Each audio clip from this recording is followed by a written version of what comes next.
এই যে আজ 2 দিন যেটা চলছে যে ডক্টর মোহাম্মদ ইউনূস উনি নাকি পদত্যাগ করতে চায়।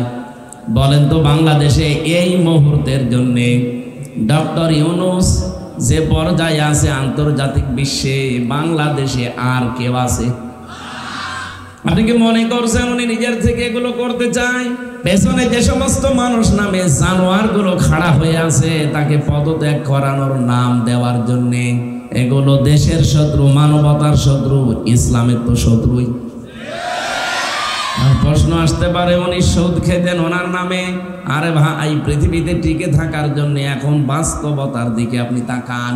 উনি যদি এই মুহূর্তে দায়িত্বটা ছেড়ে দেন, পাশে প্রতিবেশী নামে কলঙ্ক যারা আছে, ওরা যাদেরকে পুশ করেছে এতদিন, আপনি এর আগে তাকান, হাসিনাকে কাছে রেখে রেখে বিভিন্ন সবক দিয়ে পুশ করে পাঠিয়েছিল, এসে কি করলো দেখলেন না?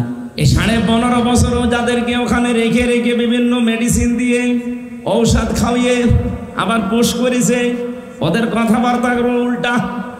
আন্তর্জাতিক বিষয়গুলো মোকাবেলা করার জন্য এই দেশে কেউ এখন জায়গায় দাঁড় হওয়ার মতো নেই।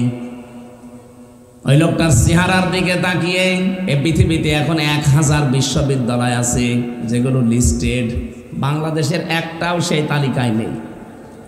আপনার রাজশাহীও নেই, ঢাকা ভার্সিটিও নেই, কুষ্টিয়া বিশ্ববিদ্যালয়ও নেই। আমি মালয়েশিয়া ছিলাম, মালয়েশিয়াতে এই বাংলাদেশের চাইতে 5 ডবল বড় ওই দেশটা। ওখানেও কয়েক হাজার বিশ্ববিদ্যালয় আছে, কিন্তু একটা বিশ্ববিদ্যালয় শুধু ওই 1000 লিস্টের ভেতরে আছে। তাছাড়া মালয়েশিয়া এত বড় বড় বিশ্ববিদ্যালয় একটাও লিস্টেড নেই। কোথায় তারা বলেন? তাদের গবেষণার স্তরগুলো কোথায়? যত বড় বড় বিশ্ববিদ্যালয় পৃথিবীতে আছে যারা 1000-এর মার্কিং করা, ওই স্যারগুলো সব ইউনূসকে স্যার বলে ডাকে। উনি যদি ওই সময় এসে দায়িত্বটা না নিত, সবচাইতে বেশি ক্ষতি হয়ে যেত এই দেশের মুসলিমদের। আপনি দেখেছেন জাতিসংঘের মহাসচিব পর্যন্ত টুপি মাথায় দিয়েছে, পাঞ্জাবি পরেছে। যোগ্যতা সম্পন্ন হওয়া দরকার আমাদের। এই জন্য শুধু আল্লাহর দিকে ডাকলেই হবে না, নিজ নিজ জায়গা থেকে আমাদের যোগ্যতা সম্পন্ন এখন হওয়া দরকার। অকলা ইন্নানি মিনাল মুসলিমিন। আর 3 নম্বরে সেই লোকটা বলবে যে আমি মুসলমান। কি? চাঁপাইনবাবগঞ্জবাসী, বাংলাদেশের সাতক্ষীরা আর চাঁপাই, এই 2 জেলা স্বতন্ত্র, এখানে ইসলামী মাইন্ডের লোকজন বেশি এবং অত্যাচারও এই 2 জেলায় বেশি হয়েছে। কিন্তু বাকি তারপরও বলেন তো, ওয়াকালা ইন্নানি মিনাল মুসলিমিন, আমি মুসলমান, এই কথা বলার যোগ্যতা এখনো এই দেশে আমাদের হয়েছে না। হ্যাঁ, আপনি আল্লাহর দিকে কম বেশি মানুষকে ডাকেন, প্রতিদিন ডাকেন, 7 দিনে জমার দিন ডাকেন, হয়তো 2 ঈদে 2 বার ডাকেন, অথবা আপনি বিভিন্ন জায়গায় সিস্টেমে আল্লাহর দিকে মানুষকে ডাকেন, এটা আমিও মানি। ভালো ভালো কাজ যেখানে যা পান হালকা পাতলা হলেও করেন, কিন্তু আয়াতের বিধান তো ছিল 3টা। আপনি আল্লাহর দিকে ডাকবেন, ভালো ভালো কাজের আঞ্জাম দেবেন, আর নিজেকে প্রমাণ করা লাগবে, যে বলা লাগবে যে আমি মুসলমান। এই কথা বলার যোগ্যতা এখন এই দেশে অন্তত আমাদের এখনো হয়নি। কারণ আমি যদি বলি আমি মুসলমান, আমার কাছে ঘুষ থাকবে। আমি যদি বলি মুসলমান, আমার বউ বেপরদায় চলবে। বলি যদি আমি মুসলমান, আমার কাছে জেনা থাকবে। এগুলো নেই। কেউ যদি বলেন আমি কিছু করি না, কে বলেছে আপনি করেন না? আপনি যে বাড়ি বানিয়েছেন, আপনি যে একটা প্রতিষ্ঠান করলেন, এই যে টুপিটা মাথায় দিয়েছি, এই রুমালটা দেখতে সুন্দর মনে হচ্ছে, হাজি রুমাল। এই রুমালটা যে ফ্যাক্টরিতে তৈরি হয়েছে, ফ্যাক্টরির মালিক লোন নিয়েছে ব্যাংক থেকে। এক কথা বলছেন এখানে।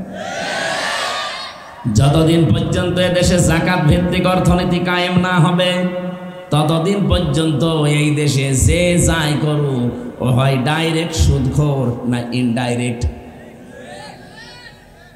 কারণ ব্যাংকিং ব্যবস্থার দিকে আপনি তাকান, এটা অর্থনীতি। এই দেশের অর্থনীতিতে আজ পর্যন্ত আমরা কোরআনকে হাদিসকে নিয়ে যেতে পারি নাই। এই জন্য যত ব্যাংক আছে সবগুলো সুদের সাথে জড়িত, কেউ ডাইরেক্ট কেউ ইনডাইরেক্ট। কারণ ইসলামী অর্থনীতির যে পার্টগুলো আমরা জানি ওগুলো অ্যাপ্লাই করতে গেলে মানে না। ইসলামী ব্যাংকে যেগুলো আছে পঙ্খানো মানা সম্ভব না যতদিন রাষ্ট্রে ইসলাম কায়েম না হয়। এই যে মোশারাকা আছে, মোদারাবা আছে, মোরাবাহা আছে, বায়ে সালাম আছে, বায়ে ইস্তেসনা আছে, বায়ে মুআজ্জাল আছে, ওয়াহেদা আছে, প্রায় 28টা নিয়ম আছে ইসলামী অর্থনীতির। এগুলো সব একটা একটা করে কাজে লাগাতে হয়, ব্যক্তি থেকে শুরু করে মাঠ পর্যায় পর্যন্ত। বাকি যে ব্যাংকিং ব্যবস্থায় যারা আপনারা কাজ করছেন, লেনদেন করছেন, সোনালী ব্যাংক, রূপালী ব্যাংক, অগ্রণী ব্যাংক, চৈতালি ব্যাংক আছে, জনতা, চৈতালিও 2 দিন পরে খুলে ফেলবে।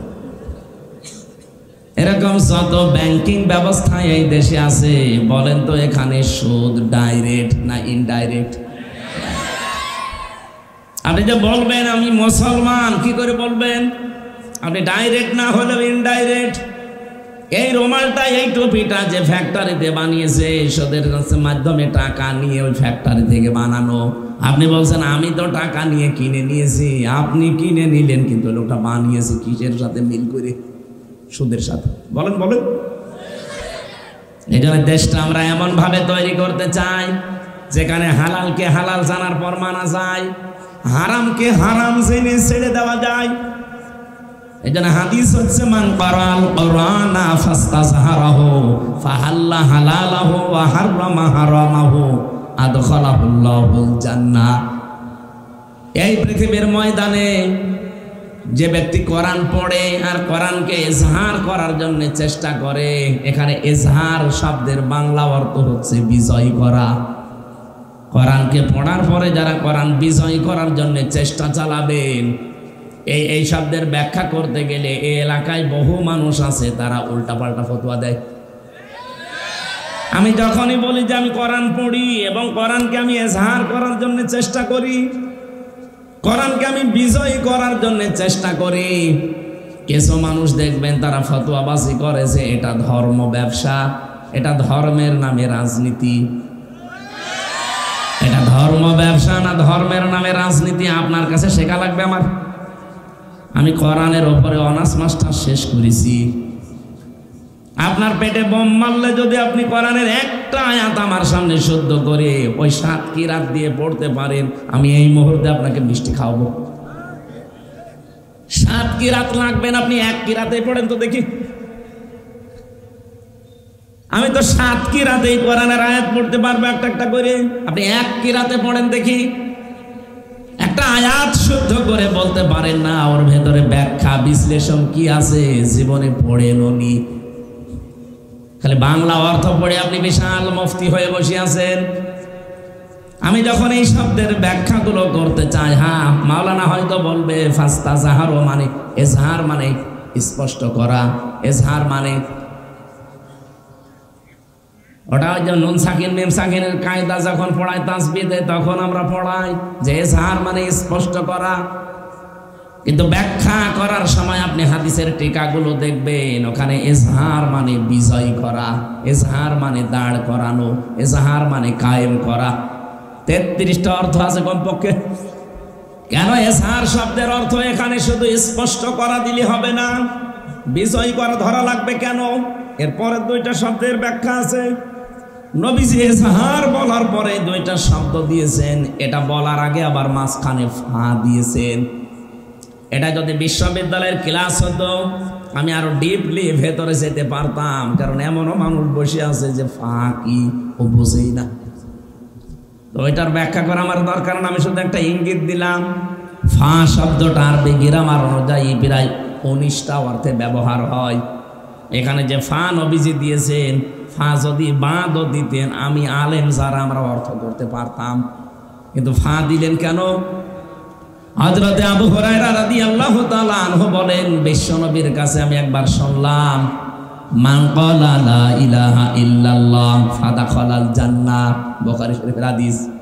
হযরত আবু হুরায়রা বলেন, কথা শোনার পরে আমি দৌড় দিয়েছি, যারে সামনে পাই তারই বলি যে লা ইলাহা ইল্লাল্লাহ বললে আল্লাহ তাকে জান্নাত দিয়ে দেবে। যে শুনে আমাদের মতো যারা বেগলা মুসলমান বলে আলহামদুলিল্লাহ সুবহানাল্লাহ, পড়েছে হযরত ওমরের সামনে, তিনি জিজ্ঞাসা করলেন মান ক্বালা, কে বলেছে এই কথা? তিনি বললেন বিশ্ব নবীর কাছে শুনে আসলাম, তিনি এখনো পর্যন্ত মসজিদে নববীতে বসা। বললেন চলো দেখি নবীর কাছে। আল্লাহর নবীর কাছে গিয়ে বলে, হে রাসূল আপনি এই কথা বলেছিলেন? নবীজি বললেন নাম, হ্যাঁ আমি বলেছি। আপনি তো বলতে পারতেন মান ক্বালা লা ইলাহা ইল্লাল্লাহ দাখালাল জান্নাহ, যে ব্যক্তি লা ইলাহা ইল্লাল্লাহ বলবে সে জান্নাতে চলে যাবে। ফা দিলেন কেন মাঝখানে? নবীজি বললেন ফায়ের ব্যাখ্যা হচ্ছে আইয়ুহাযিরা মা হারামাল্লাহ, যে ব্যক্তি লা ইলাহা ইল্লাল্লাহ পড়বে আর হালালকে হালাল হারামকে হারাম জেনে ছেড়ে দেবে, এই লোকটা জান্নাতে যাবে। ফা শব্দটা কত গুরুত্বপূর্ণ আপনি লক্ষ্য করেন। মান ক্বারাল কুরআনা ফাস্তাযহারাহু বলার পরে নবীজি কিন্তু শেষ করে দিতে পারতেন।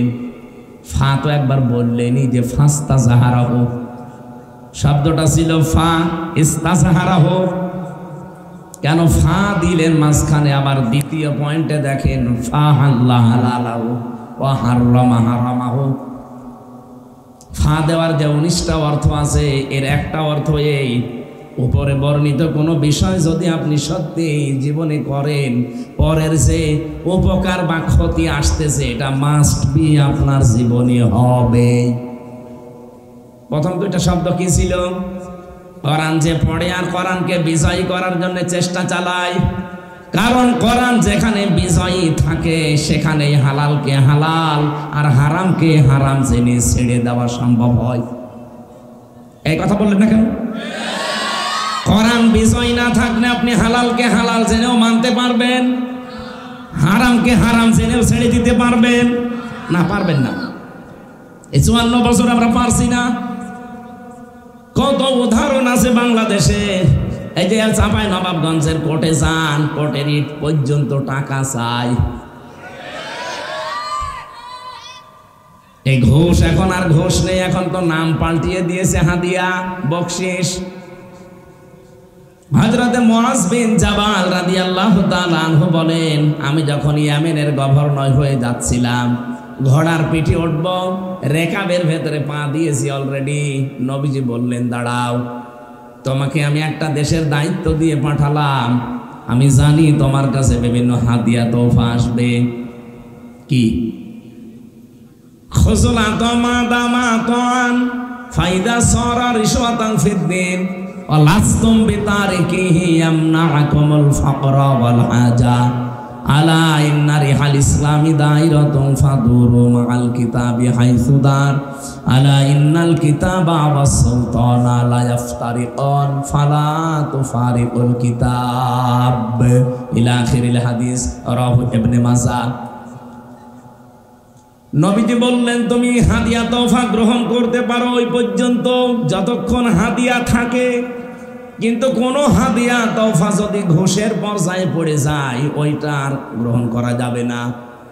কিন্তু আমি দেখতে পাচ্ছি সময় এমন আসবে, তোমার প্রয়োজন দেখা দেবে, বাস্তবতা এমন হয়ে দাঁড়াবে যে ঘোষকে বাধ্য হবে মানুষ প্রয়োজনের তাকিদে গ্রহণ করতে। এরকম জায়গা বাংলাদেশে নেই। এক কথা বলেন না কেন? আমার কুষ্টিয়াতে যে ওসি সাহেবকে আমি পড়াতাম ওই 10 সালে, তার বেতন ওই সময় ছিল আমার হালকা মনে আছে খুব বেশি হলো 42,000 টাকা।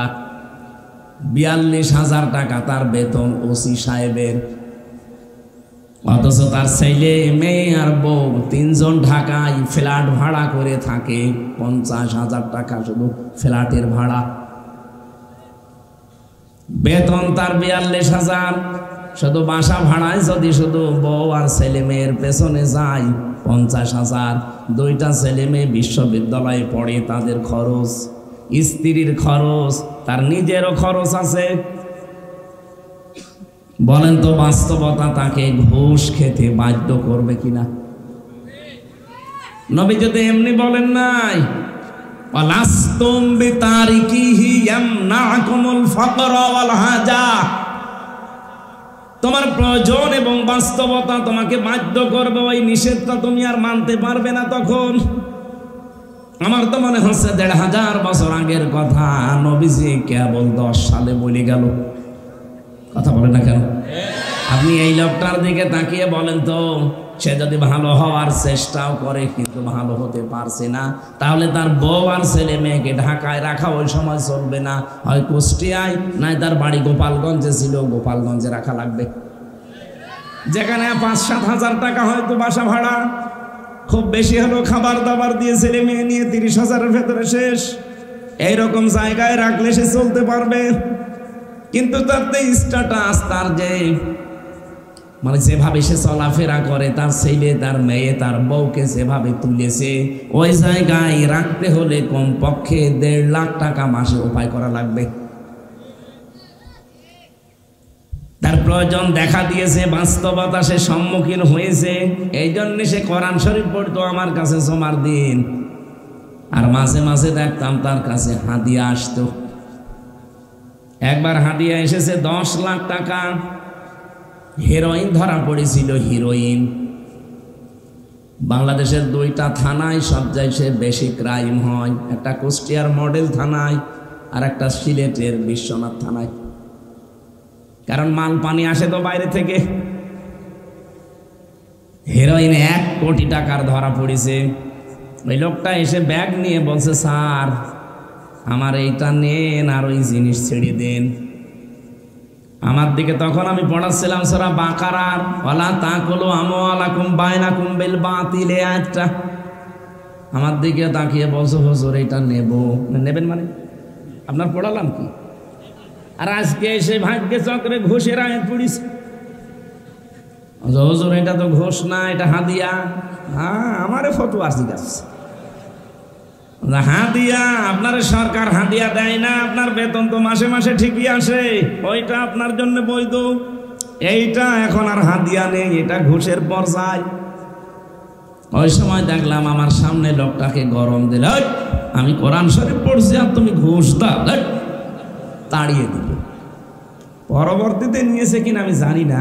তো এইরকম হাদিয়া তোফা যদি মাসে অন্তত 5টা আসে, ওর বেতন নেওয়া লাগে। 5টা আসলে মনে করেন 50 লাখ, 10 লাখ করেও যদি দেয় আরো বেশি আসে। কারণ ওই 2 থানায় যদি ওই সময় জানতাম যে বাংলাদেশে কয়েকটা থানা আছে, যদি ঢাকা থেকে বদলি হয়ে কেউ এই সমস্ত থানায় আসতে হয়, কমপক্ষে 50-60 লাখ টাকা উপরওয়ালাকে দেওয়া লাগে। উপরওয়ালা মানে আল্লাহ তাআলা। ওই যে বেনজির ছিল, বেনজির, নজির ছাড়া এই আল্লাহর ওলি। এরপরে আরো নিচে কিছু ছোটখাটো ওলি আছে, তাদের পর্যন্ত দিয়ে, এরপরে আছে মন্ত্রী, সচিব, আমলা, এদের দিয়ে দিয়ে এ পর্যন্ত। তো একটা ওসি যদি বদলি হতে 50-60 লাখ টাকা দিয়ে আসা লাগে, তো 1-1.5 বছর 2 বছর থাকে, ওই টাকা তোলা লাগবে না? ওই বেতন নিয়ে যদি ওই টাকা উপায় করা লাগে, কিয়ামত হয়ে আর একবার কিয়ামত হবে, তাও পাবে না। আমার তো হাদিস পড়ার পরে মনে হচ্ছে নবীজি মনে হয় বাংলাদেশে ছিল। আপনি দেখেন, লাস্তুম বিতারিকিহি ইয়ামনাকুমুল ফাকর ওয়াল হাজা। হে সাহাবী, সময় এমন আসবে তোমার প্রয়োজন হয়ে পড়বে, তোমার হাজত দেখা দেবে, তুমি হাদিয়া তোফা তখন না নিয়ে পারবা না। সাবধান, ইসলামের খুঁটি, ইসলামের যে যন্ত্রপাতি আছে, দুনিয়ার কেউ যদি ইসলামের পক্ষে না থাকে, এগুলো কিন্তু ইসলামের খুঁটি বাতাসে নড়তে থাকবে। কে বলছে? আলা ইন্না রিহাল ইসলামি দাইরাতুন ফাদুরু মাল কিতাবি হাইসু দার, আলা ইন্নাল কিতাবা ওয়াস সুলতান লা ইফতারিকান। অতি শীঘ্রই এমন কিছু মানুষ দুনিয়াতে আবির্ভাব হবে, তারা বলবে কোরআন শরীফ আর রাজ্য রাজনীতি আলাদা। এই চাঁপাই নবাবগঞ্জে বলে নাই? এই কথা বলা লাগবে। আপনার যে বিষয়ে জ্ঞান নেই আপনি মুখ খুললেন কেন? ওয়ালা তাকফু মা লাইসা লাকা বিহি ইলমুন, যে বিষয়ে জানো না কথা বলবা না। কে বলছে? বলেন বলেন। ইন্নাস সামআ ওয়াল বাসারা ওয়াল ফুআদা কুল্লু উলাইকা কানা আনহু মাসউলা। তোমার অন্তর, তোমার কান, তোমার চোখ কিয়ামতের দিন সব আমার আল্লাহর কাছে জিজ্ঞাসিত হবে। যে বিষয়ে জানো না ও বিষয়ে কথা বলা জায়েজ নেই, এ ফতোয়া কার? আপনি কোন কারণে বলতে গেলেন যে কোরআন শরীফ আর রাজ্য রাজনীতি আলাদা? 618 জায়গায় আমি কোরআন দিয়ে রাজনীতি করা লাগবে, 918 জায়গায় আমি পেয়েছি। আমার চাইতে যারা বড় বড় মাথা আলা আছে তারা তো আরো বেশি পাবে। আপনার শুধু মাথায় আছে, মাথার ভেতরে মনে হয় মগজ নেই, শুধু গোবর আছে। এই কারণে আপনি এই কথা বললেন। শেষের কথা ছিল কি? ফালা তুফারিকুল কিতাব, সাবধান, কিতাবের রাজনীতি থেকে জীবনেও তোমাকে আলাদা করবা না। কারণ তুমি একটা দায়িত্ব নিয়ে যাচ্ছ দেশের, একটা এলাকার। চাঁপাই নবাবগঞ্জবাসী যে কথা বলতে চায়, কোরআন যদি এই দেশে এজহার না হয়, বিজয় না হয়, আল্লাহর কসম আপনি হালালকে হালাল জেনে মানতে পারবেন না, হারামকে হারাম জেনে আপনি ছেড়েও দিতে পারবেন না। বাস্তবতা, প্রয়োজন এবং হাজত আপনাকে বাধ্য করবে। আমার এই গাড়িটা এই চাঁপাই থেকে যদি আমি রাত 11:30টায় এখানে ছেড়ে দেই, কুষ্টিয়া পর্যন্ত যেতে কমপক্ষে 3-4 জায়গায় আটকাবে পুলিশে। সব ঠিক আছে, গাড়ির কাগজপত্র, ড্রাইভিং লাইসেন্স, গাড়ির রোড পারমিট সব ওকে, ড্রাইভারের ড্রাইভিং লাইসেন্সও আছে। তারপরেও কাজ খুলে দিলে বলবে হুজুর দোয়া চাই। যদি বলে দোয়া করে আসলাম, না, যে দোয়া নিয়ে আসলেন ওই দোয়া দিয়ে যান। এখন যেহেতু তারা রাত জেগে আছে, বলেন তো যদি 1000-2000 করেও দেওয়া লাগে, 7-8 জন করে থাকে, এই 2000 করে যদি 1-5 জায়গায় দেওয়া লাগে, খালি দোয়াই দেওয়া লাগবে 10,000। এখন ওদের উপর রাগ করেই করবেন কি? ওরা বলে ফেলে হুজুর রাগ করবেন না, কারণ এই দোয়া শুধু আমরা একা নেই না, এই দোয়া আবার উপরে দেওয়া লাগে। এরকম যতগুলো গাড়ি থেকে আমরা দোয়া পাই, প্রতি রাতে যদি অন্তত 50,000 টাকা দোয়া পাই, উপরে আমার 30,000 চলে যায়, আর আমরা এই ছোটখাটো গুলো 20,000 দোয়া খাই। এখন ওরা যদি চেষ্টা করে যে না আমি ওইসব ঝামেলাই নেই, আমি লা ইলাহা ইল্লাল্লাহ, কাউকে কিছু বলবো না, কোনো গাড়ি ধরবো না, হবে? ওর গাড়ির চাকরি থাকবে না এমন জায়গায় বদলি করে দেবে, পুলিশ লাইনে রেখে দেবে, থাক সুবহানাল্লাহ পড়। না, হচ্ছে না। যতদিন কোরআন বিজয় না হবে আপনি পারবেন না। আর এইটার জন্যই এত কথা বলা হয়, আর আপনারা উল্টা দিকে নিয়ে যান। এত দরকার কি? আরে দরকার কি? 54 বছরে দেখতে পাচ্ছেন না? এখনো পর্যন্ত বলার সৎ সাহস আমাদের হয়নি যে আমি মুসলমান, কারণ আমি মুসলমান এই কথা বললে আমার বউ জীবনও বেপরদায় চলবে না। আমি মুসলমান এই কথা বললে আমার ব্যবসা সুদের সাথে জড়িত হবে না। সে পরিবেশ এখনো হয়েছে। একটা ছাগল বিক্রি করতে চাই, তারপরও মানুষকে চাঁদা দেওয়া লাগে। এই দেশে এখনো আমরা আছি। জানা আমাদের নাম যে বাবা রেখেছিল কি? হরে কৃষ্ণ হরে রাম। কি রেখেছিল? হুয়া সাম্মাকুমুল মুসলিমিন। আমি তোমাদের নাম সন্তান হিসাবে, জাতি হিসাবে রেখে দিলাম কি? মুসলমান। সুতরাং মুসলমান এই পরিচয় দেওয়ার মতো যোগ্যতা এখনো আমাদের দেশে কারোরই হয়নি। এই যোগ্যতা আমরা তৈরি করতে চাই। 56,000 বর্গ মাইল এই কোরআন দিয়ে যখন চলবে, কোরআন যখন বিজয় থাকবে, তখন বুক ফুলিয়ে বলা যাবে যে আমি মুসলমান। এই কথা আমরা বলতে চাই না। এইটা যদি কেউ বাধা দিতে আসে, সে ইসলামের শত্রু, মানবতার শত্রু, আমারও শত্রু। কারণ অত জান্নাতে যেতে চাই না, আমারও যেতে দিতে চাই না। জান্নাতে যাওয়ার বাধা হয়ে সারে দেখবো হযরতে ওমর যেমন হযরত ওমরের বাবা এসে শুধু মুহাম্মদ রাসূলুল্লাহর বদনাম করছিল, তিনি একবার দুইবার তিনবার নিষেধ করলেন যে বাবা খাত্তাব, আপনাকে আমি সম্মান করি, কিন্তু নবীজির ব্যাপারে কথা বলবেন না। তারপরও যখন বারবার নবীজিকে গালি দিচ্ছিল, এক কোপ দিয়ে বাবার এই কল্লা আলাদা করে ফেলেছে। এই দেশে আমার মনে হয় এখন ওমরের মতো ভূমিকায় আমাদের আসা দরকার। ইসলাম নিজে মানেন না, মানতেও দিতে চান না, জান্নাতে যাওয়ার বাধা হয়েছে দাঁড়াবে, বাপ হলেও ছাড়বো না। যাই হোক, তেলাওয়াত কিন্তু আয়াত যেহেতু সূরা মারিয়াম 41 নম্বর আয়াত, মাত্র একটা আয়াত পড়েছি। জাতির পিতা ইব্রাহিম নবী আলাইহিস সালাম যেহেতু আর 14 দিন পরে একটা দিবস আমাদের সামনে আসছে, তার নাম কোরবানি। এই কোরবানি যার মাধ্যমে আমরা পেলাম, তার নাম হযরতে ইব্রাহিম। নাম কি বলেন বলেন? হযরতে ইব্রাহিমকে আমার আল্লাহ স্মরণ করতে বলছেন, ওয়াযকুর ফিল কিতাবি ইব্রাহিম। আর একটা কিরাত আছে, ওয়াযকুর ফিল কিতাবি ইব্রাহিম। বলেন আল্লাহু আকবার। আল্লাহ বলেন এই কিতাবের ভেতরে ইব্রাহিম সম্পর্কে কিছু কথা আছে। হে নবী, আপনি এটা স্মরণ করেন। নবীজিকে স্মরণ করাতে বললেন কেন? চাপায় বাসিয়ে দিকে তাকান।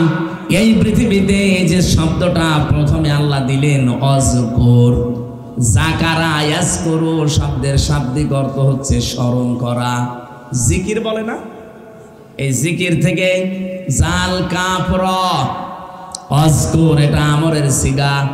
হে নবী, আপনি স্মরণ করেন বা বর্ণনা করেন, মানুষকে জানান। কি জানাবেন? ফিল কিতাবে, এই কিতাবের মধ্যে। কিতাবের মধ্যে বলতে আল্লাহ পাক কি বোঝাতে চান? কিতাব মানে পৃথিবীতে কোরআন। কিতাব মানে কি? আরো জোরে বলেন। তাফসীরে ইতকানের ভেতরে পাবেন এই কোরআনের আল্লাহ 55টা নাম নিজে দিয়েছেন। কোরআন শরীফের নাম কয়টা? 55টা। এরা কারা? এরা বসেন। আমার ওয়াজে বসিয়ে চলে যাচ্ছে, আমি ওঠার আগে কে ওঠা যাবে না নাকি শেষ করে দেব? এত কষ্ট আমার মনে হয় এই বছরের মাহফিলে ওই শুধু রাজশাহীর একটাই করেছিল, আর আজকের একটা। এরা মেশিন লাগিয়ে পানি ছেঁকেছে আপনাদের জন্য, আর আপনারা চলে যাচ্ছেন কোন কারণে? এই মোস্তফা ভাই তার লোকজন সাথে নিয়েছে, কষ্ট। আমি সেই এসেছি রাত মনে হয় 3টার দিকে, এই এসেই দেখতেছি তারা এই লেগে আছে এর পেছনে।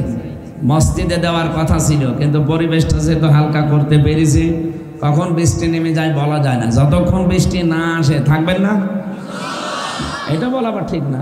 বৃষ্টি দেখা যাচ্ছে 2 দিন হইল না, অন্তত ঘন্টাখানিক থাকেন নাকি?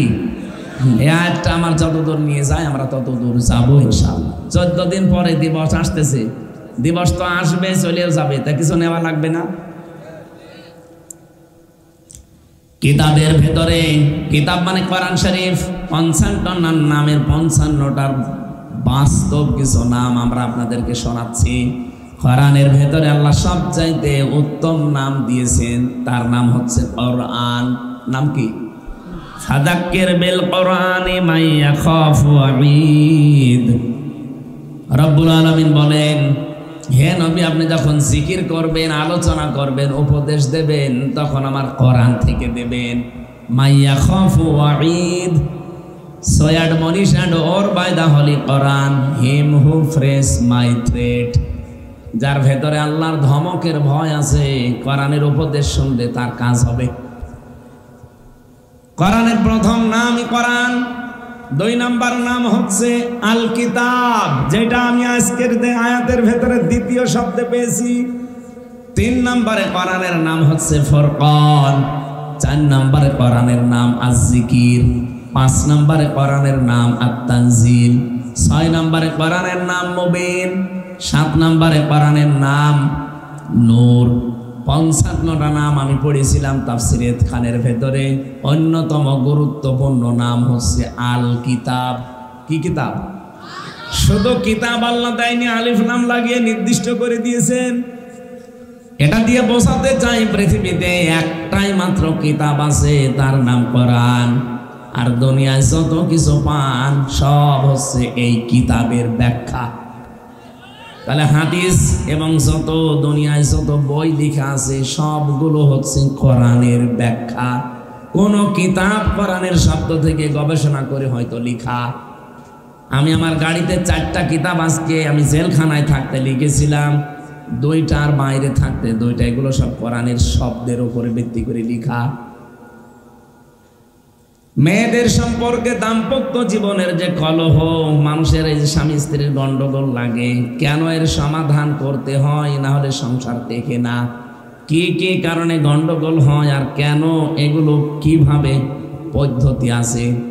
আপনাদের এখানে ফো দিয়ে হবে না, ওই পদ্ধতিগুলো অ্যাপ্লাই করলে পরিবারে শান্তি নেমে আসবে।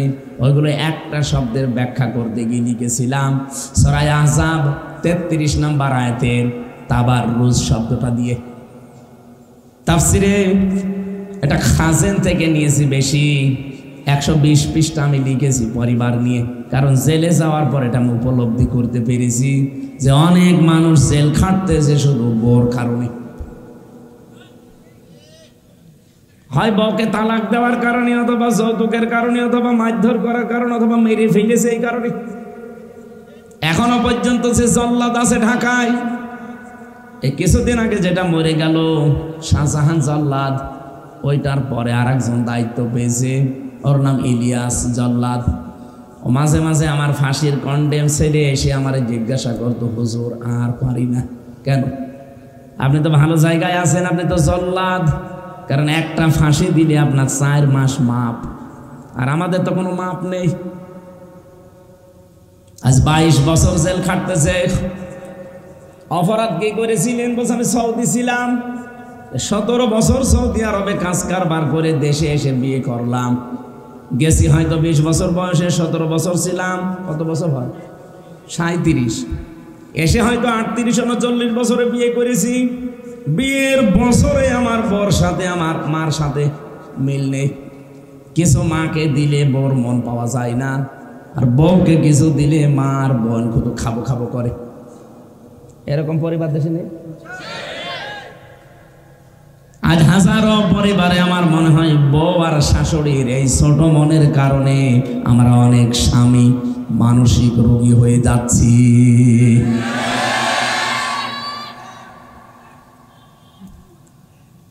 আমার মনে হয় চিল্লাচ্ছে যেগুলো এখনো বিয়ে করেনি, বিয়ে করে তো চিল্লাবে। এখনো তো বেড়ার কলে থাকেননি, বেড়ার কলে থাকবেন তারপরে তো চিল্লাবেন। মা বোনেরা, আমার মনে হয় মেয়েরা এসেছে, সম্মানিত মা বোনেরা, শুধু নামাজ পড়া রোজা রাখার কালো বোরকা পরা ইবাদত না। আপনার কারণে যে আপনার স্বামীটা আজ মানসিক রোগী হয়ে যাচ্ছে টের পাচ্ছেন আপনি। আপনার কথা মতো চলতে গেলে মা বাবার মন পাওয়া যায় না, মা বাবার কথা মতো চলতে গেলে আপনার বিছানায় পাওয়া যায় না। কথা বলে না কেন? এখনো লোকটা করবে কি? শেষ পর্যন্ত ধুকে ধুকে ওই পলাশ সাহার মতো নিজের অস্ত্র নিজে মাথায় রেখে মরে যায়। অত মরে গিয়েছে, যাক বেঁচে গেল না, মরে গেলে তার বেঁচে যায় না, তা তো যাক গেল, ওর জীবনে আর কিছু নেই। কিন্তু আমরা যে পলাশ সাহা ছিল এএসপি, আমরা এরকম বহু স্বামী আছি, মানসিক যন্ত্রণায় মৃত মানুষের মতো বেঁচে আছি। সম্মানিত মা বোনের রেকর্ড হচ্ছে, সারা দুনিয়া যাচ্ছে। মা বোনদেরকে হাতে পায়ে ধরে বলছে, আমি আপনাদের খুব ভালোবাসি। কিয়ামতের দিন হাজারো মেয়ে লোক জাহান্নামে যাবে শুধুমাত্র এই ছোট মনের কারণে, ছাড় দিতেই পারে না। মা যারা বসে আছে, মা যদি মনে করে আমার ছেলের জন্য, আমার বেটার বউকে আমি একটু হালকা ছাড় দিলাম, কি আসে যায়, শান্তি সৌর্য তো আপনার ছেলে পায় একটু, আপনার সমস্যা কি? বউ যদি মনে করে না, আমার স্বামী এই 25-30 বছর পর্যন্ত ওর মা বাবাই তোর পেছনে শ্রম দিয়েছে, আমি তো আর ছিলাম না, আমি তো কেবল 3 দিন এসেছি, আমি একটু ছাড় দিয়ে চলে, ও যতদিন মা বাবা আছে অন্তত হক আদায় করুক। একটু যদি মনটা উদার করে নিজের মা বাবার মতো মনে করে ছেড়ে দেয়, পরিবারের জীবনে কোনো স্বামী আলাদা হবে না। চাঁপাই নবাবগঞ্জে আলাদা হওয়ার সিস্টেম নেই না ভাই, ঠিক হচ্ছে না। মা বোনেরা আশা করছি মনটা একটু ব্রড মাইন্ডের করেন, এই ন্যারো মাইন্ডের হওয়া বাদ দেন। আপনি নিজেও জান্নাতে যেতে পারছেন না, আমাদেরকেও জান্নাতে যাওয়া থেকে বঞ্চিত করছেন। আমার কুষ্টিয়ায় আমি যেখানে, যেমন এখানে ঈদের নামাজ যেখানে পড়ায় প্রায় 11 গ্রামের মানুষ, 11 গ্রামের মানুষ আপনি হিসাব করেন, কম পক্ষে ওখানে মাওলানা এনামুল হক শাফি সাহেব এতদিন ইমাম ছিলেন, উনি মারা যাওয়ার পরে লোকজন আমারে নিয়েছে। 11 গ্রামের আপনি হিসাব করেন কত লোক হতে পারে। এক গ্রামে যদি 1000-1500 মানুষ হয়, এতগুলো মানুষ এক জায়গায়। তো উনি যখন কামেল পাশ করে আসলেন এলাকায়, উনি বললেন যে আমি এলাকায় থাকতে চাই না, আমি চলে যেতে চাই দূরে কোনো জেলায়। লোকজন বলছে বাবাজি কামেল পাশ করে মাওলানা, তখন তো বলতো টাইটেল পাশ করে আসলে আর চলে যাবা মানে। উনি ওই সময় একটা উদাহরণ দিয়েছিলেন ঈদগায় নামাজ পড়াতে, আমার আজও মনে আছে, ভালো করে শুনবেন, কারণ জ্ঞানী মানুষদের এক একটা কথা ওটা পাহাড়ের চাইতেও ভারী। দেখেন আমি এলাকায় থাকতে চাই, সেই ছোটবেলা থেকে আপনাদের কাছে আমি কারো ছেলে কারো ছোট ভাই এইভাবে আস্তে আস্তে মানুষ হয়েছি। ছোটবেলায় কেউ আমার ডাকতো এই শাফি এদিকে আয়, ও শাফি কোথায় বলতো না। আমি এখন টাইটেল পাশ করে কামেল পাশ করে মাওলানা হয়ে এলাকায় আসলাম। ওই আমার বন্ধু বান্ধব যারা আছে, আমার ছোট ভাই, আমার বয়সী যারা, আমার চাচা আমার দাদা, ওরা তো আর বসবে না যে শাফি সাহেব কামেল পাশ কিনা। ও ঠিক ওই সে 12 বছর আগে যেভাবে ডাকতো ওই শাফি, ওইভাবেই বলবে ওই শাফি। আমি তো সে শাফি আছি, কিন্তু আমার নামের আগে এখন একটা আলেম লেখা আছে। কি কথা বুঝতেছেন? আর আলেম তো আর যার তার নামের আগে লেখা যায় না। আল উলামা ওয়ারাসাতুল আম্বিয়া, আলেমরা নবীর ওয়ারিস। নবীজি বলেন আমি থাকলে যা করতাম আমার আলেমরা যদি ওইটা করে, ওরা কিন্তু সাধারণ থাকে না, ওরা তখন আমার উত্তরাধিকারী হয়ে যায়। স্থলাভিষিক্ত নায়েবে রাসূল। নবীজিকে কেউ যদি বলে এই মুহাম্মদ, বলতে পারে? বলেন। তাহলে আমি শাফি সাহেবের আগে মাওলানা এনামুল হক শাফি লেখা। আপনি তো আর মনে করবেন না যে আমি কামেল পাশ করে এসেছি, মনে করবেন ওই সে 5-এ পড়তাম গ্রামে সেই শাফি আছি। আপনি বয়সে হয়তো বড় অথবা সমবয়সী, একবারে আপনি আবেগে বলবেন এই শাফি শোন। আপনি আলেমের অসম্মান করে ফেলবেন। আমার নিজের জন্যে না, আপনার জন্য হলেও আপনাকে আমি বাঁচাতে চাই, জন্য আমি এলাকায় থাকবো না, দূরে থাকি, বছরে 2-1 বার আসবো, ওই চলবে। কি বলেছিল আপনি ইঙ্গিত পেয়েছেন? কথা বুঝতেছেন না? বোঝেননি? আমি আপনাদেরকে বাঁচাতে চাই, আমাকেও বাঁচাতে চাই। আপনারা তো বাঁচবেন নিজেদেরকে এভাবে উল্টা পাল্টা না ডেকে, আর আমি আমাকে বাঁচাতে চাই। কারণ যখনই আপনি বলবেন যে এই শাফি, তখন আমার মনের ভেতরে একটা অহংকার আসতে পারে। কি আমি টাইটেল পাস আর আমার এই শাফি বলে ডাকছে, ভেতরে একটা অহংকার চলে আসতে পারে। আমি নিজেকেই নিজে বরবাদ করে ফেললাম। আমি নিজেকে ওই জন্য বাঁচাতে চাই, আপনাদেরও আমি বাঁচাতে চাই। আমার ভাইরা, আমি যে কথা তুলেছিলাম, আজ আমরা আমাদের মনটা যদি ন্যারো মাইন্ডের না করে ব্রড মাইন্ডের করতে পারতাম, এই স্বামীর যে সম্মান মর্যাদা আপনি তো এখনো টের পাননি যে এ বেটা কি জিনিস। নবীজি বলেন পৃথিবীতে যদি আমি মেয়েদেরকে আল্লাহ বাদে অন্য কাউকে সেজদা দেওয়া জায়েজ থাকতো, মেয়েদের কানের কাছে মুখ নিয়ে বলতাম মেয়েরা আর যাই করো স্বামীর পায়ে সেজদা দাও। কত বড় সম্মান, আল্লাহর পরে তার স্থান, আর আপনি তার মুখে মুখে তর্ক করেন, তার মা বাপ তুলে আপনি গালি দেন। খাদিজাতুল কুবরা রাদিয়াল্লাহু তাআলা আনহার জীবনী পড়েছি, পুরাটা জীবনী আমি কয়েকবার পড়েছি। আমি দেখেছি তার পুরা জীবনে কোনোদিন তিনি এক ওয়াক্ত নামাজ পড়েননি, একটা রোজা রাখেননি, জীবনে একদিনের জন্য তিনি পর্দায় ছিলেন না, একটা টাকা যাকাত দেননি, জীবনে কোনো দিন একবারের জন্যও হজ করেননি। কারণ হচ্ছে এই বিধানগুলো সব নাজিল হয়েছে তার ইন্তেকালের পরে, এই জন্য তিনি করেননি। কিন্তু তার সম্মান দেখেছেন, এই পৃথিবীতে জিন্দা অবস্থায় একজন মানুষকে, একজন মহিলাকে আমার আল্লাহ সালাম দিয়েছিলেন, তার ভেতরে খাদিজা, আর একজনকে দিয়েছিলেন তার নাম হযরতে আসিয়া। হযরতে আসিয়াকে আমার আল্লাহ শুধু সালাম দিয়েছেন, কিন্তু ঘর বানিয়েছেন জান্নাতে আমি পাইনি। আসিয়া চেয়ে নিয়েছিলেন, বলেছিলেন আল্লাহ তুমি আমার জন্য জান্নাতে একটা ঘর বানিয়ে দাও যেখানে বসে বসে তোমারে দেখা যায়। কিন্তু খাদিজাতুল কুবরার জন্য আমার আল্লাহ নিজে জান্নাতে ঘর বানিয়ে সুসংবাদ পাঠিয়েছেন। উনি চেয়ে নিয়েছেন আর এনার জন্য বানিয়ে আল্লাহ পাঠিয়ে দিয়েছেন। মর্যাদা কোথায় আপনি টের পাচ্ছেন? আল্লাহ নিজে সালাম দিয়েছে, জান্নাতে ঘর বানিয়ে পাঠিয়েছে। পুরা জীবনী পড়ে আমি সামারাইজ এইটাই পেয়েছি, একটাই মাত্র কারণ, নামাজ নেই, রোজা নেই, পর্দা নেই, হজ নেই, যাকাত নেই। একটা কারণে আল্লাহ এত খুশি, জীবনী কোনোদিন সাংসারিক যতদিন ছিলেন নবীর সংসারে কোনোদিন বিশ্ব নবীকে একদিনের জন্য তার মনে দুঃখ দেননি, কষ্ট দেননি। আল্লাহ জানে এত খুশি ছিলেন খাদিজার উপরে। আপনি বলেন তো, এখানে আমরা যারা স্বামী আছি, জীবনে কোনোদিন আজ পর্যন্ত বউ আমাকে একদিনের জন্য দুঃখ দেয়নি, এরকম স্বামী আছেন? হাত তোলেন তো দেখে একজন।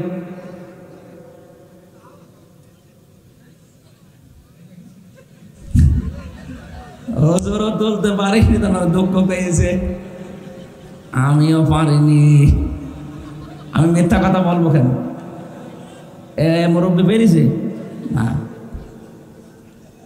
না ভাই আপনি হাঁটছেন কোন কারণ? আমরা যদি না পারি, আপনারা কোন জাহান্নামে আছেন এটা থার্মোমিটার দিয়ে মাপা দরকার। সম্মানিতা মা বোনেরা, না হচ্ছে না, আমার মনটা ভেঙে গেল। কার বাড়ি এসে খাবার খেলাম আজকে, তাহলে মনে হয় বাড়ি আলাও এখন অসন্তুষ্ট।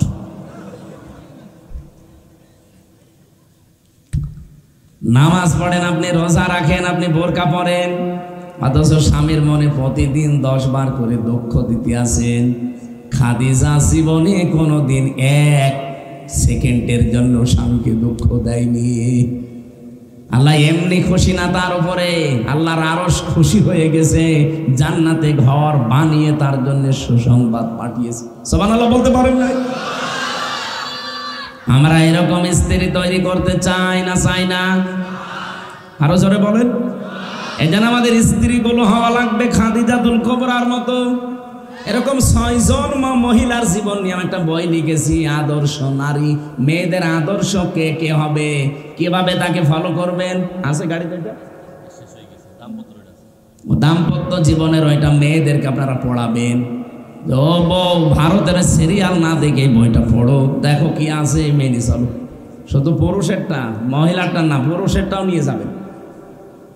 পুরুষেরটা পড়বে না, নিজেরা শুধু ভালো বউ চায় আর নিজে হয়ে আছে ফেরাউনের ভাইরা। ভাই হবে, নিজেকে হযরতে আলীর মতো তৈরি করেন, বউগুলো এমনি ফাতেমাতুজ জাহরা হয়ে যাবে। মেয়েদেরকে আহ্বান জানাচ্ছি, কষ্ট আমি জানি আপনাদের, তারপরও একটু স্বীকার করেন। আমি যে কিতাবের আলোচনা তুলেছিলাম, আমি ওই লাইনে যেতে চাই। রব্বুল আলামিন কোরআনে কারীমকে কিতাব নামে আখ্যা দিয়েছেন, এই জন্য এই কিতাবের ভেতরে আল্লাহ আলোচনা দিচ্ছেন আমাদের বাবা যিনি ইব্রাহিম। আল্লাহ বলেন কেমন ছিল জানো? ইন্নাহু কানা সিদ্দীকান নাবিয়্যা। একদিকে ইব্রাহিম ছিল সিদ্দিক, সত্যবাদী। 2 নম্বরে হযরত ইব্রাহিম ছিল নবী। কি ছিল? এখন এই 2টা শব্দের আমি হালকা ব্যাখ্যা করব। দেখেন তো, সিদ্দিক এবং নবী কি জিনিস এটা? সিদ্দিক মানে সত্যকে সত্য জানার পরে যারা মেনে নেয় তারা আল্লাহর কাছে সিদ্দিক, সত্যবাদী। শুধু সত্য কথা বললে সিদ্দিক হওয়া যায় না, শুধু সত্য কথা বললে তাকে সত্যবাদী বলা যায় না। সিদ্দিক মানে সত্যকে সত্য জানার পর দুনিয়ায় একদিকে আমি একদিকে, এইরকম সিদ্ধান্ত যারা নিতে পারে তাদেরকে বলা হয় সিদ্দিক। কি বলা হয়? বলেন বলেন, স্মরণ করেন ওই সময়ের কথা। আল্লাহ উদাহরণ দিচ্ছেন, এইদিকে তাকান।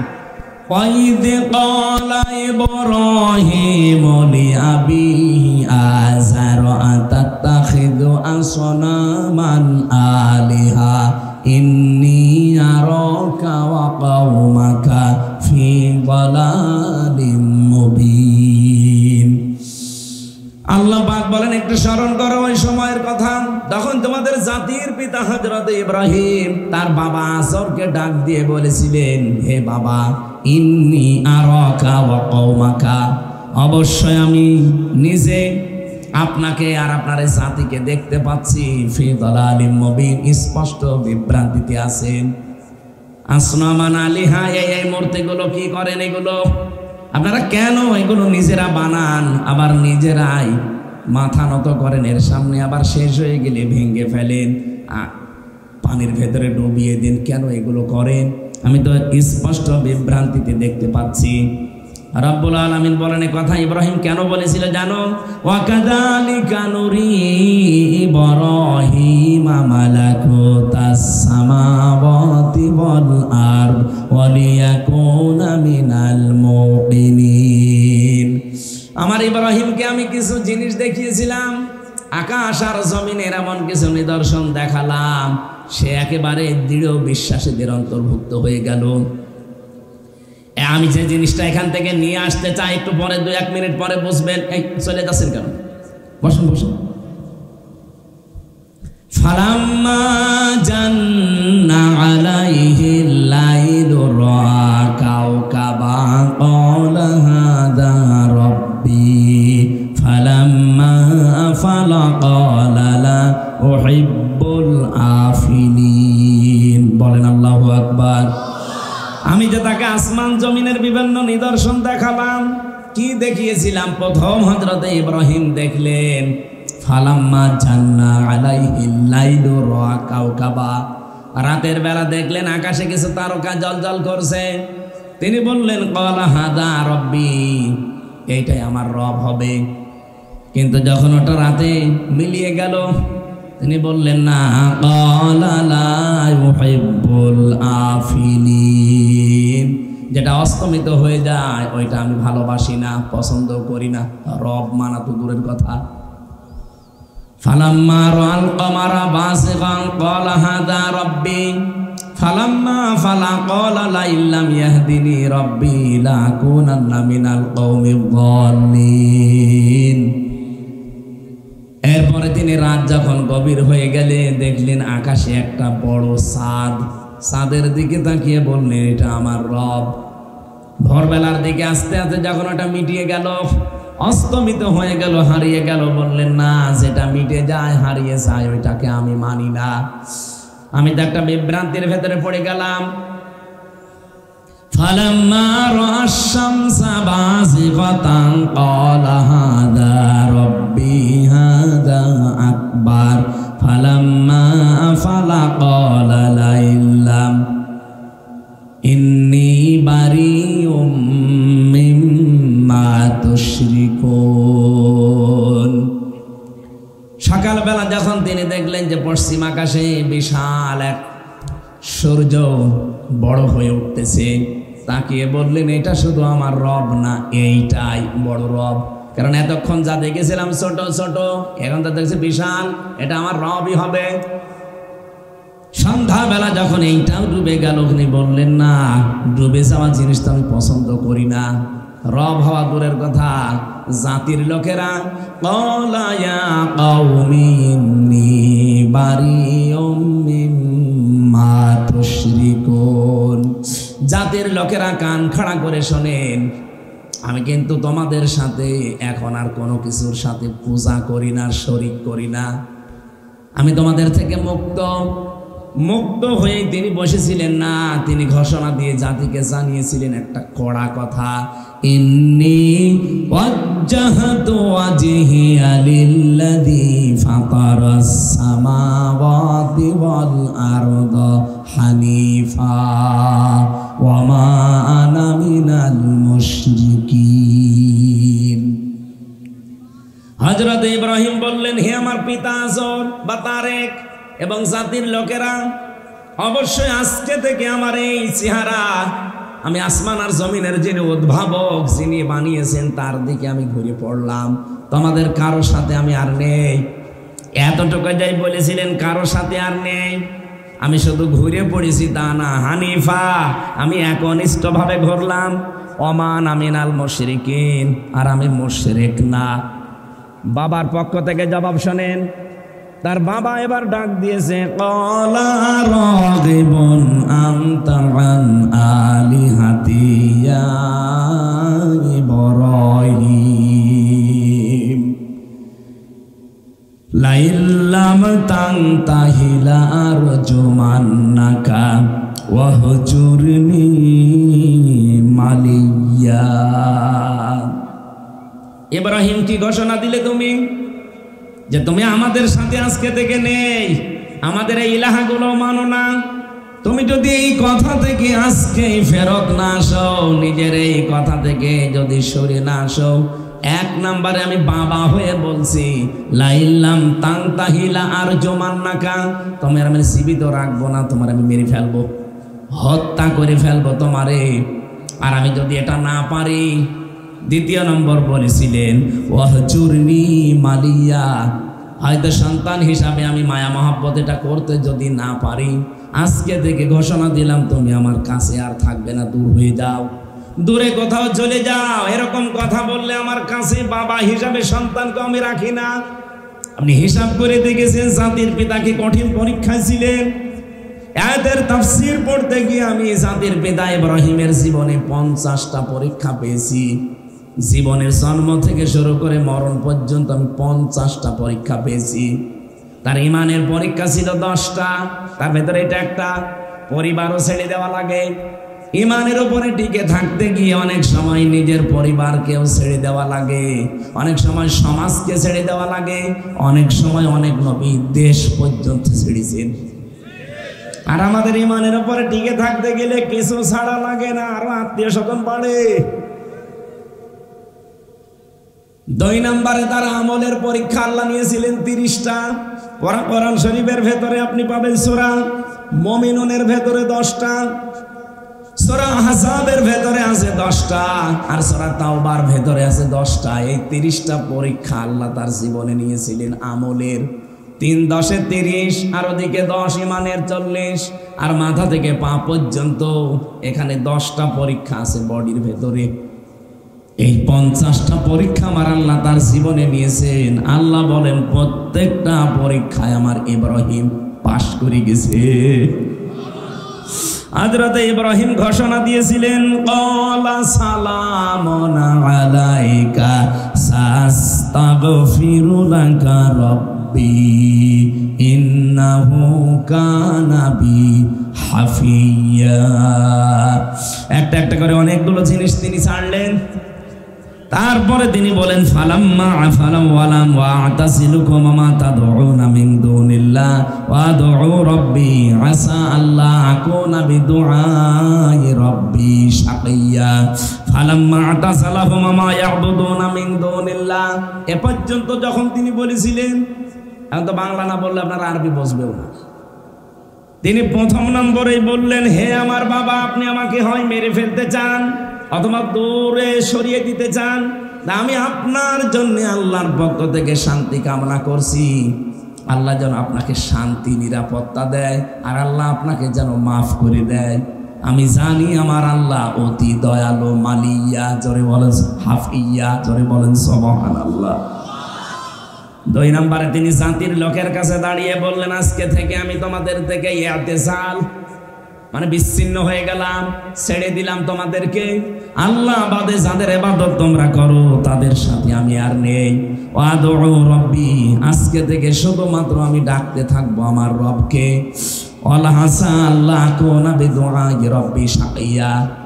আমার আশা যে আমার আল্লাহ কোনদিন আমার ডাক না শুনে পারবেন না, কোনদিন তিনি আমাকে হতভাগ্য করবেন না।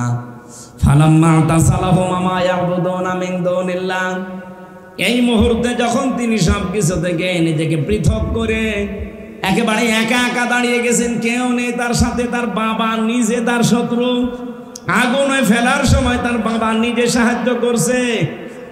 এরকম কঠিন মুহূর্তে হযরত ইব্রাহিম নবী আলাইহিস সালাম যখন দাঁড়িয়ে আছেন একা একা, আমার আল্লাহ ঠিক তখন তাকে নিয়ামত একটার পরে একটা দেওয়া আরম্ভ করলেন। তার মানে আমরা যদি জাতির পিতার সন্তান দাবি করি, বঙ্গবন্ধুর না, ইব্রাহিমের, কার? আমরা যদি ইব্রাহিম নবীর সন্তান দাবি করে থাকি যে আমরা ইব্রাহিমের সন্তান, আপনি ইমানের সাথে রিলেটেড যেগুলো আঁকড়িয়ে ধরবেন, ইমানের সাথে যেগুলো মিশে না ওগুলো যখন ছেড়ে দেওয়ার সিদ্ধান্ত নেবেন, আপনি দেখবেন আমার আল্লাহ ইব্রাহিমকে যেভাবে একটা একটা নিয়ামত দিয়েছে, আপনাকেও জীবনে আল্লাহ দেওয়া আরম্ভ করবে। কে দিয়েছিলেন তাকে? ওয়াহাবনা লাহু ইসহাক ওয়া ইয়াকুব, ইসহাককে দিয়েছিলেন, ইয়াকুবকে দিয়েছিলেন। তার বংশের ভেতরে কল্যাণ জাআলনা নাবিয়্যা, আর তিনি জানতেন যে প্রত্যেককে আমার আল্লাহ নবী বানাচ্ছেন। আমি যেহেতু সিদ্দিকের ব্যাখ্যা করার জন্য পর্যন্ত এসেছিলাম, এবার আমি পেয়ে গেছি। আপনি বলছেন আমাদের জাতির পিতা ইব্রাহিম আমার আল্লাহকে তিনি খোঁজ করছিলেন, কেউ তাকে দেখিয়ে দেয়নি। তিনি খোঁজ করে করে যখন পেয়ে গেলেন সত্যটা, এই সত্যকে সত্য জানার পরে দুনিয়ার কত কিছু তার ছাড় দেওয়া লেগেছে বলেন। আর আমাদের চোখে আঙ্গুল দিয়ে দেখিয়ে দিলেও সত্যকে সত্য জানার পরে আমরা মানতে চাই না।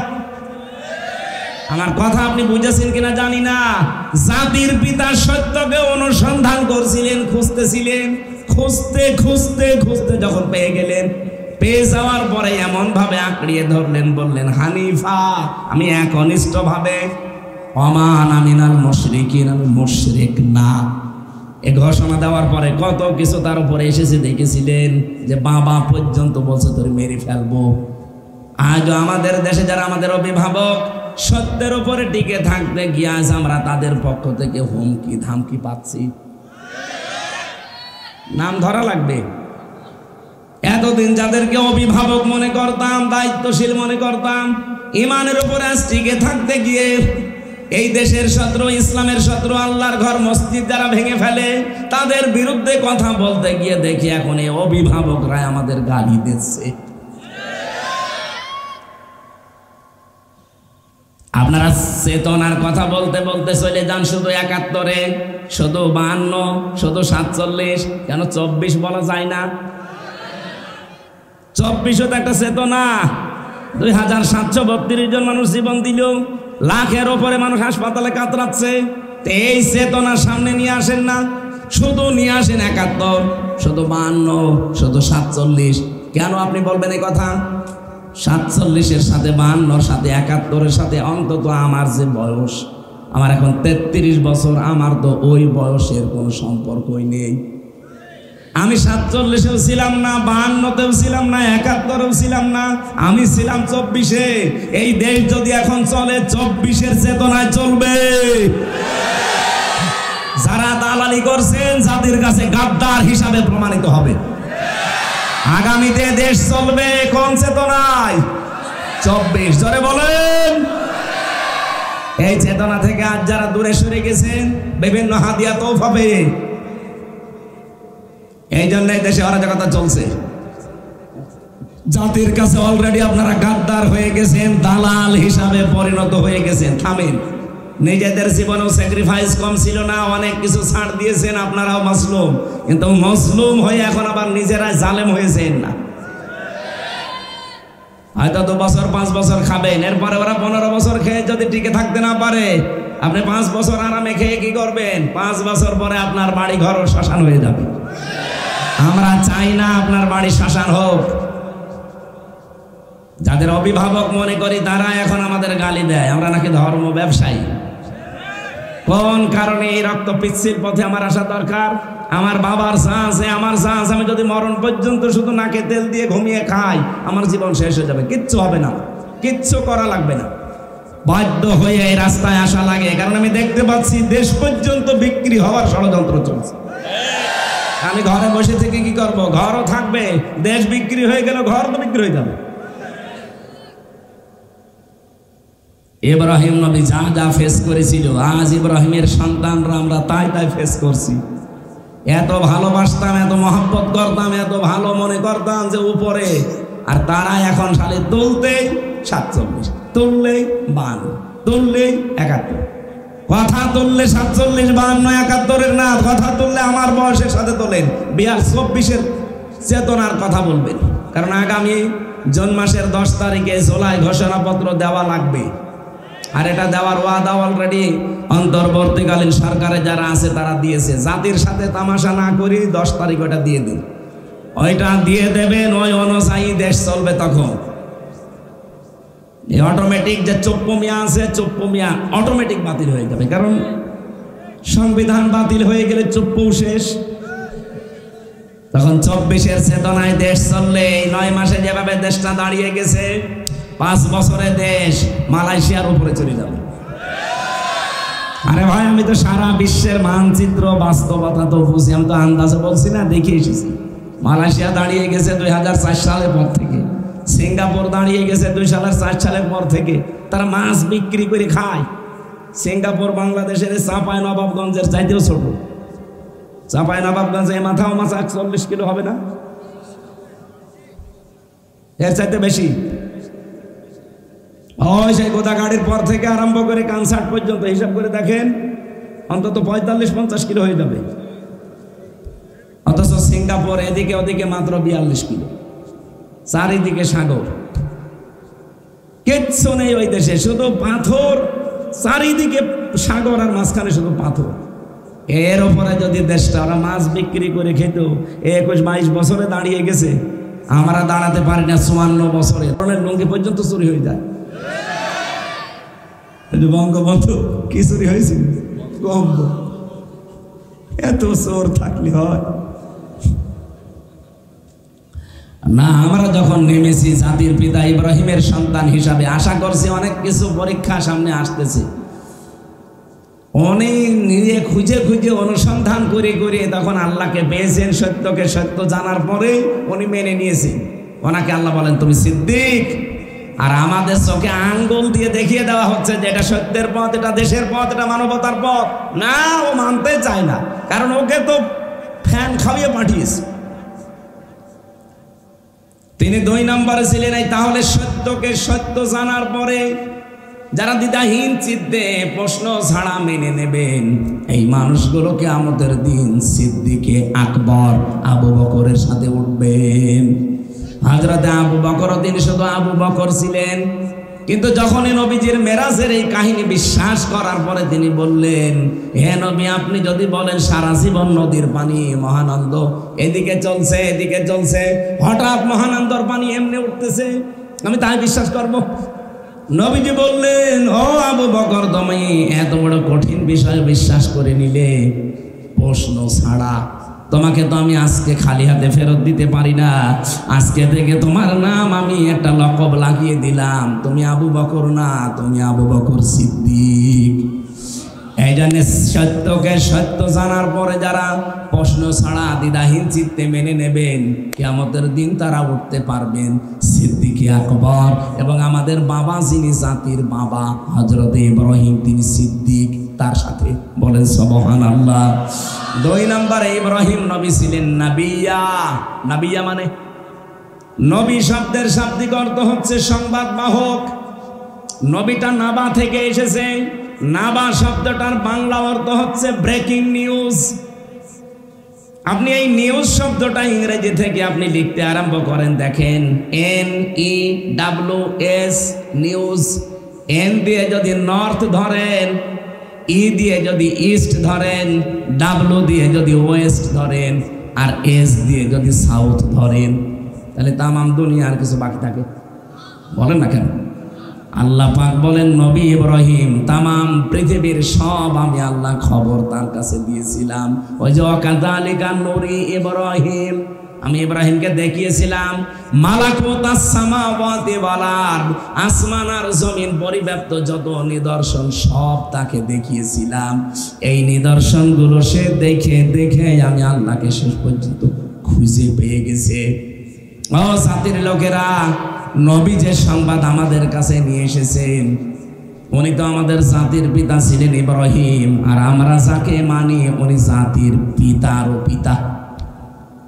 যদি আমাদের মুহাম্মদ রাসূলুল্লাহকে ইব্রাহিমের সন্তান বলা হয়, কিন্তু সন্তানের দায়িত্ব, তার মর্যাদা, সম্মান এত বেশি আল্লাহ দিয়েছেন। ইব্রাহিমকে তো শুধু সিরিয়ার জন্য পাঠিয়েছিলেন নবী হিসাবে, আর আমাদের নবী মুহাম্মদ রাসূলুল্লাহকে সিরিয়া না, শুধুমাত্র আমেরিকা না, সৌদি আরব না, তামাম দুনিয়ার জন্য সংবাদ বাহক করে পাঠিয়েছেন। বলেন সুবহানাল্লাহ। আলোচনার বিষয় আমি যেহেতু ইব্রাহিমের জীবন থেকে আরম্ভ করব বলেছিলাম, যে ইব্রাহিম এই যে ছুরি চালিয়ে পশু জবাই করার নিয়মটা তার কাছ থেকে পেয়েছি, এর আগে এই নিয়ম ছিল না। কি দিয়েছেন? ঠিক আছে,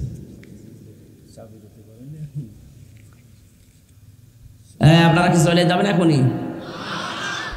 এদের খরচ দেখতে পাচ্ছেন কি অবস্থা, সব উড়ে গেছে, ছিঁড়ে গেছে, ডবল খরচ হয়ে গেছে। ওনারা 2 দিন ব্যাপী অনুষ্ঠান চালাতে হিমশিম খাচ্ছে। অন্তত কোরআনের পক্ষে আপনার 5টা টাকা থাক, এটা যদি চান তাহলে ওনারা যাচ্ছে। 5 মিনিটের ভেতরে যা আছে এনেছেন দেওয়ার জন্য দিয়ে যাবেন। কই লোক কই আপনার? ভেতরে যান, তাড়াতাড়ি যান। যে মানুষগুলো যাচ্ছে খুব তাড়াতাড়ি এদের কাছে আপনারা বের করে রাখেন, দিয়ে গেলেই দিয়ে দেবেন। সম্মানিত মা বোনদের কাছে, ওই যে স্বেচ্ছাসেবিকা আছে, বাচ্চারা আছে, ওদের কাছে দিয়ে দিন। তাড়াতাড়ি ভাই, সময় নেই, তাড়াতাড়ি করেন। সুবহানাল্লাহ আলহামদুলিল্লাহ লা ইলাহা। ওটাওটি করেন মানে বসেন। যারা শুধু চাদর নিয়ে যাচ্ছে তাদের কাছে ছাড়া কেউ উঠবেন না। গভীর ষড়যন্ত্র চলছে অলরেডি বাংলাদেশ নিয়ে। এই আগস্টের 5 তারিখের পর থেকে এই মে মাসের 23 তারিখ পর্যন্ত প্রায় 28টা কুলো তৈরি করেছে ওখানে বসে বসে। একটাও ষড়যন্ত্র সফল হয়নি, সামনে ইনশাল্লাহ হবেও না যদি আমরা এক থাকতে পারি। এই জন্য ছোটখাটো বিষয় ভুলে যাওয়া লাগবে ভাই, এখনো এখন, নাই তো পেছনে যেটা আছে না এটাও থাকবে না। কালকে আমরা রাতের বেলায় রাত 2:30-3টার দিকে যে শান্তির মোড় চাঁপাইনবাবগঞ্জে ছিলাম। এখানে যিনি আলোচক ছিলেন এই যে মাওলানা আবুল কালাম আজাদ আজহারি, ওই ভাইয়ের সাথে দেখা হয়েছিল। অনেক গভীর টেনশন, চিন্তা মগ্ন আছে যে কি হতে যাচ্ছে দেশে। বললাম এই কঠিন পরিস্থিতি থেকে উত্তরণের একটাই উপায় আছে। এই দেশের ধর্ম, দল, মত, জাতি, বর্ণ, ধর্ম দেখা যাবে না, সব এখন শুধু দেশের জন্য এক হওয়া লাগবে। তাহলে এই ষড়যন্ত্র মোকাবেলা করা আল্লাহর রহমতে সম্ভব ইনশাআল্লাহ। আশা করছি এগুলো ঐক্য এখন খুবই বেশি দরকার। আরে ভাই, দেশে যদি না থাকে আপনার বাড়ি থাকবে? আমি আমার বাড়িতে এখন ঘুমিয়ে থাকতে পারতাম না? দেশের মানুষকে সচেতন করা আমার দরকার কি? আমি দেখতে পাচ্ছি দেশই না থাকলে আমার কুষ্টিয়ার বাড়িও থাকবে না। জালেম হয়ে গেলে কি হয়? আমি তো হানিফের বাড়ি দেখলাম, দেখেছেন হানিফের বাড়ি একেবারে মাটির সাথে মিশিয়ে দিয়েছে। হালকা পাতলা যাই ছিল, এই ফেব্রুয়ারির 5 তারিখে আযাবুল বুলডোজার নাজিল হয়ে সব শেষ। আজ আগামী থেকে আমাদের এরকম কোন অবস্থা যেন না হয়, এই জন্য এখনই ঐক্যবদ্ধ হওয়া লাগবে। একটু সুর তুলেছিল যে প্রধান উপদেষ্টা ডক্টর ইউনূস পদত্যাগ করবেন বলে মন স্থির করেছেন, এখনো করেনি, শুধু করবেন বলে একটা আশ্বাস দিয়েছিলেন। এই আশায় অনেকেই জামাত আর বিএনপির বাড়ি ঘর অলরেডি ভাঙা আরম্ভ করেছিল ব্রাহ্মণবাড়িয়ায়। খালি সুর তুলে যদি এই হয় কি হয়তো চিন্তা করতে পারেন। এজন্য সব ভুলে যান, আবার ওই 12 ট্রাক সামনে দিয়ে দেবে, তখন ওই 16 বছর না 32 বছরও শোনাতে পারবেন না। আমাদের আর কি হারানোর আছে, সব তো হারিয়েই ফেলেছি। এজন্য যতটুকু বাকি আছে এটা যেন হারিয়ে না যায়। আল্লাহ আমাদেরকে জাতির পিতা ইব্রাহিম নবী আলাইহিস সালামের কাছ থেকে আমরা এই পশুর কোরবানি শিক্ষা পেয়েছিলাম। এই কোরবানি আমাদের জীবনে আর 14 দিন পরে আসতেছে।